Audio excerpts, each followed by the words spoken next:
ثم انی دعوتهم جہارا ثم انی اعلنت لهم واسررت لهم اسرارا فقلت استغفروا ربکم انہ کان غفارا۔ پھر میں نے اعلانیہ بھی ان کو تبلیغ کی۔ ثم انی دعوتهم جہارا، پھر میں نے ان کو ہانکے پکارے دعوت دی، پھر میں نے ان کو اعلانیہ دعوت دی۔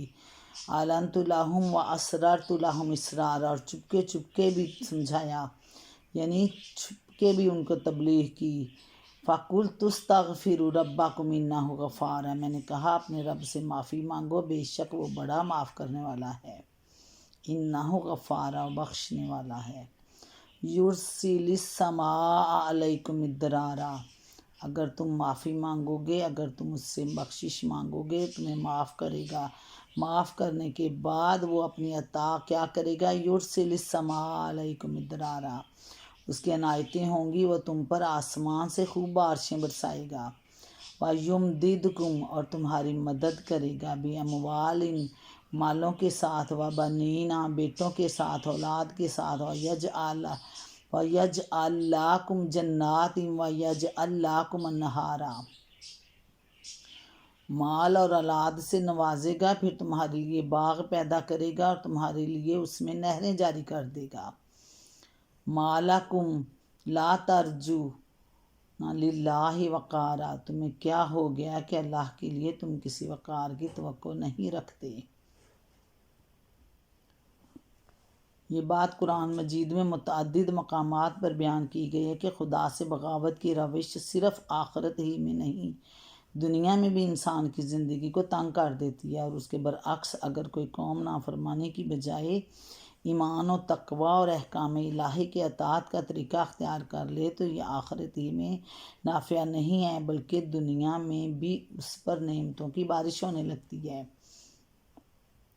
سورۃ طٰہٰ میں ارشاد ہوا، اور جو میرے ذکر سے منہ موڑے گا اس کے لیے دنیا میں تنگ زندگی ہوگی، اور قیامت کے روز ہم اسے اندھا اٹھائیں گے۔ آیت نمبر 124 سورۃ مائدہ میں فرمایا کہ اگر ان اہل کتاب نے تورات اور انجیل اور ان دوسری کتابوں کو قائم کیا ہوتا تو جو ان کے رب کی طرف سے ان کے پاس بھیجی گئی تھیں تو ان کے لیے اوپر سے رزق برستا اور نیچے سے ابلتا۔ آیت نمبر 166 سورۃ اعراف میں فرمایا اگر بستیوں کے لوگ ایمان لاتے اور تقوی کی روش اختیار کرتے تو ہم ان پر آسمان اور زمین سے برکتوں کے دروازے کھول دیتے۔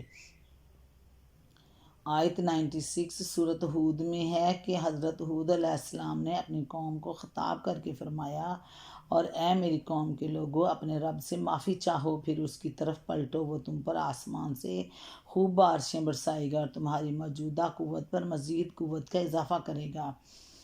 آیت 52 خود نبی اکرم صلی اللہ علیہ وآلہ وسلم کے ذریعہ سے بھی اسی سورۃ ہود میں اہل مکہ کو مخاطب کر کے یہ بات فرمائی گئی، اور یہ کہ اپنے رب سے معافی چاہو پھر اس کی طرف پلٹ آؤ تو وہ ایک مقرر وقت تک تم کو اچھا سامان زندگی دے گا۔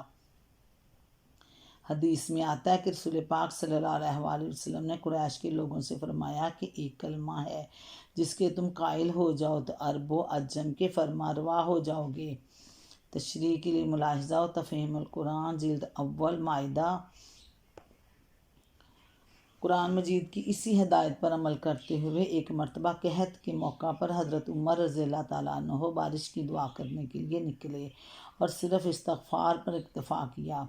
لوگوں نے عرض کیا امیر المومنین آپ نے بارش کے لیے تو دعا کی ہی نہیں، فرمایا میں نے آسمان کے ان دروازوں کو کھٹکھٹا دیا جہاں سے بارش نازل ہوتی ہے۔ پھر سورۃ نوح کی یہ آیات لوگوں کو پڑھ کر سنائی۔ ابن جریر ابن کثیر میں اسی طرح ایک مرتبہ حضرت حسن بصری کے مجلس میں ایک شخص نے خشک سالی کی شکایت کی، انہوں نے کہا اللہ سے استغفار کرو۔ دوسرے شخص نے تنگ دستی کی شکایت کی، تیسرے نے کہا میرے یہاں اولاد نہیں ہوتی، چوتھے نے کہا میری زمین کی پیداوار کم ہو رہی ہے۔ ہر ایک کو وہ یہی جواب دیتے چلے گئے کہ استغفار کرو۔ لوگوں نے کہا کہ یہ کیا معاملہ کہ آپ سب کو مختلف شکایتوں کا ایک ہی علاج بتا رہے ہیں؟ انہوں نے جواب دیا میں نہیں، حضرت سورہ نوح کی یہ آیت سنا دیں مطلب یہ کہ دنیا کے چھوٹے چھوٹے رئیسوں اور سرداروں کے بارے میں تم یہ سمجھتے ہو کہ ان کے وقار کے خلاف کوئی حرکت کرنا خطرناک ہے، مگر خداوند عالم کے متعلق تم یہ توقع نہیں رکھتے کہ وہ بھی کوئی باوقار ہستی ہوگا۔ اس کے علاوہ اس کے خلاف تم بغاوت کرتے ہو، اس کی خدائی میں دوسروں کو شریک ٹھہراتے ہو، اس کے احکام کی نافرمانیاں کرتے ہو، اور اس سے تمہیں یہ اندیشہ لاحق نہیں ہوتا کہ اس کی سزا دے گا۔